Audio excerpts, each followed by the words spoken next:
काय टाकून येते मस्त लागते आमचं सगळं निघते ते करायचे का तसं अहो मला नाही आवडत ते निंबू टाकून मिठान सगळं निघते ना काय करते एवढी प्रक्रिया केल्यावर काय फायदा कारला खाऊन मग रात्री आम्ही तसंच खाल्लं कोणी विकवाशी ती याचा टाकलं मीठ कडीक वास येते आणि काय चव झालं ते मिरची पावडर टाकली होती त्यात कारलं उकडून करायला लागते तिखट मला येते पण मी आवडत नाही म्हणे म्हणून विचारते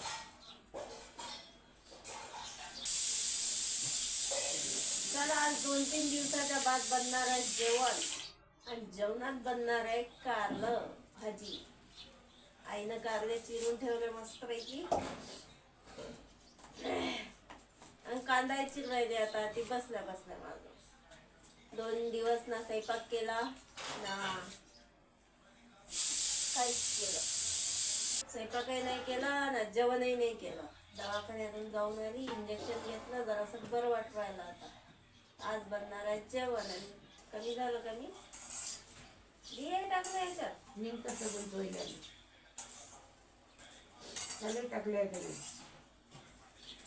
तसं कदलं बसून ते चिवलं आणि बंद असतं काय ते मी काही अशा एकाच्या 2 फाका केल्या की मस्त चिरले बसत जाते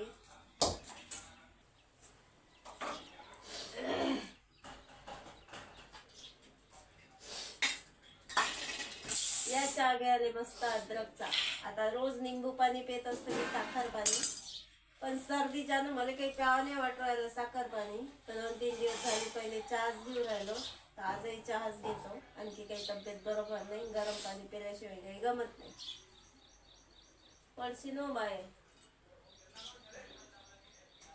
चहा प्यायला दाखवतो तुम्हाला बाहेरचं वातावरण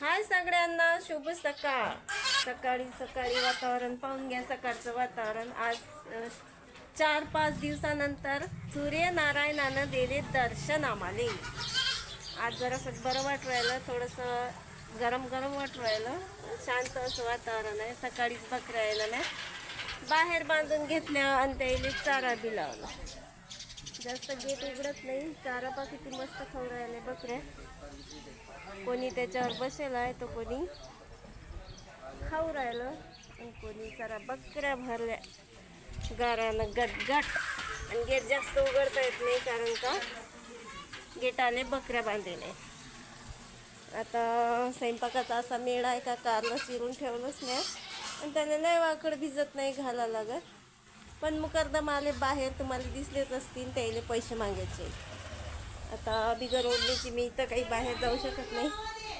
म्हणून आली मी ओढणी घ्यायला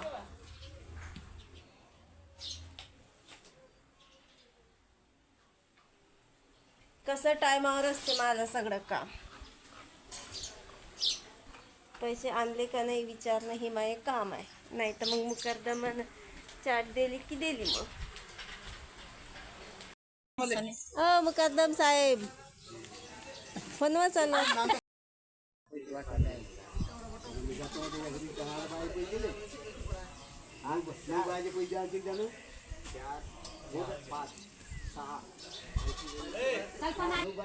हे आमच्या गल्लीतच आले मुकरदम साहेब काम नाही धंदा नाही आज आहे पैसेच घ्यायला काम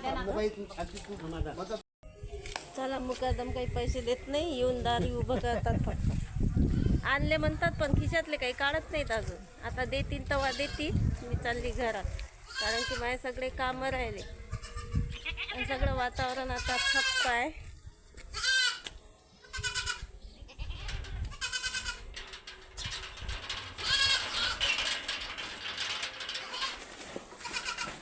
मला करायचं आहे भाजी तर मी काही याच्यात टाकत नसतो निंबू पण आईनं निंबू टाकलं आणखीनच मला सर्दी आहे त्यातही अर्ध निंबू घेऊन आईनं कारल्या आणि जास्त वेळ मी काही कारलं भिजू देत नाही कारण का ते कडू होते मग लगेच टाकलं आणि त्याच्यात मीठ टाकून असं पिवलं एकदम मस्त होते. तसे महागचं कारलं कडू नाही होत बरं का.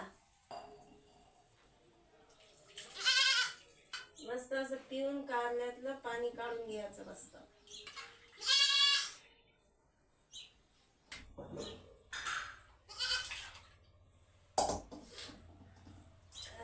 थोडस पाणी घेऊन काढायचं म्हणजे यातलं मीठ लिंबू सगळं निघून जातं.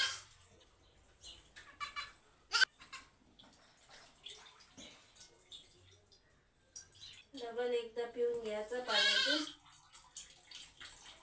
आता लागणार आहे आपल्याला तवा.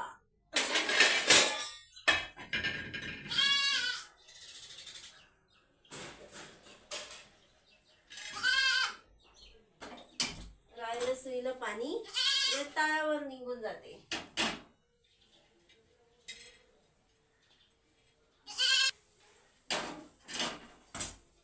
एका इकडून तव्यावर कारलं ठेवायचं आणि मस्त चिरून घ्यायचं.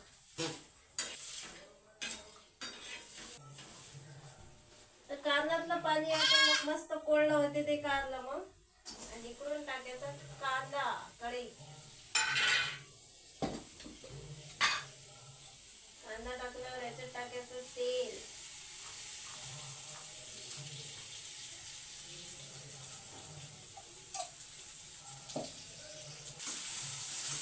कांदा मस्त होऊ द्यायचा लाल जरा. आणि तेंद्रूक घ्यायचा सांबार कापून. मस्त बारीक सांबार कापून घ्यायचा. आणि असा थोडाच होऊ द्यायचा लालसर कांदा. आणि कारलं बी इकडे सुकलं आपलं तव्यावर. थोडासा लालसर कांदा झाला की त्याच्यात टाकून घ्यायचं आपलं कारलं.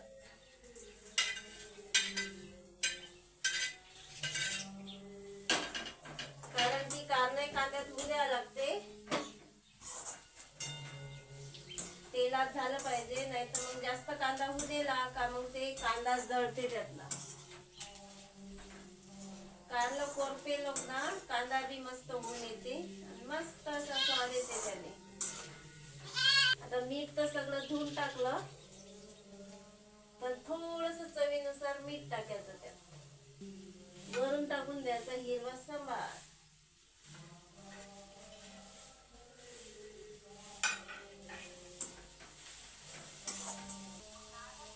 आणि टाकायची थोडीशी हळद म्हणजे का ते भुरकट टुरका नाही दिसणार आहे आपलं कारलं.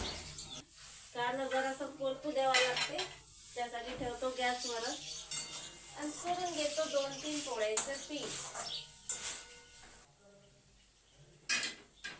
यातला पै काही काढत नाही असं झाकण ठेवतो त्याच्यावर म्हणजे मस्त शिजते ते आणि वाफरते जरासं.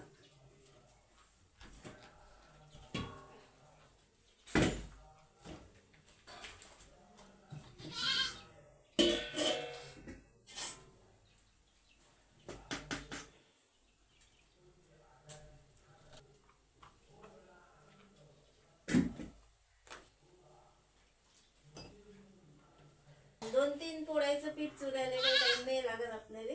पटकनच होते. पण आज लोक तब्येत खराब होती तर एवढंही खराब नाही वाटते. अजूनही हातपाय गळून येऊन राहिले. जीवावर येते सगळं करणं पण पोटात भाकरच नाही तर म्हणून हातपाय गळून येत असतील. आता हे झालं आपलं 2-3 पोळ्याचं. इकडून ठेवून द्यायचं कारलं आणि इकडून लाटून घ्यायच्या 2-3 पोळ्या.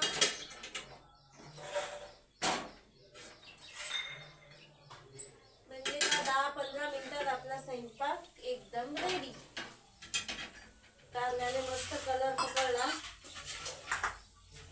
काय खावं काय नाही. कच्चे शेंगदाणे तर मी कधीच खात नाही पण काल असं वाटे कच्चे शेंगदाणेच खावा तर कच्चे शेंगदाणे काढले खायला ते मी काही खाल्ले नाही. मग एवढ्या 2-3 पोळ्या घेतो मी टाकून. बाकीचे काय कामधंदे आहेत ते तुम्हाला दाखवतोच मी. आणि पाऊस आहे पाणी आहे तब्येतही माझी खराब आहे आणि काही होकाय नाही. मुकरदम आले तर पाहिलेच तुम्ही.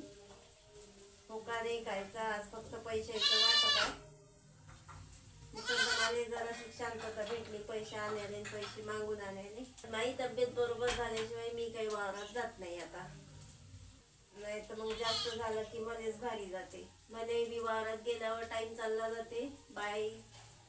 म्हणजे दिवस कसा जाते माहित नाही पडत. खाणं पिणं एकदम टाइमवर होते, कामधंदे एकदम सुरळीत होतात. पण तब्येत बरोबर असल्यावरची गोष्ट आहे ते. तब्येत जर खराब असली का आणखी तब्येत खराब होते. पण वावरात गेल्यावर लोकांचं जेवढं काम करायचं तेवढं करावंच लागते. ना बसता येत ना उठता येत, मग दुखो का सुखो.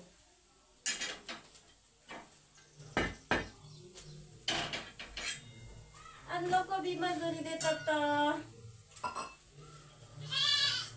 जेवढं काम आहे तेवढं करून शेतातच, त्याला काही कदर नसते. मग मस्त असं गोल्डन कलरचं झालं आपलं कारलं, फिक्क तेला मिठातलं, एकदम चमचमीत. तर हे काढून घेतो मी एका डब्यात, म्हणजे कढई घासायला मोकळी आपल्याला. बाईनं तर हे नेलं तिकडे संडास आणून द्यायच्या नावानं. बो मस्त असं कुरकुरीत झालं कारलं, एक नंबर. आणि कांदा पाहिला तुम्ही कसा काळा काळा झाला, मस्त गोल्डन.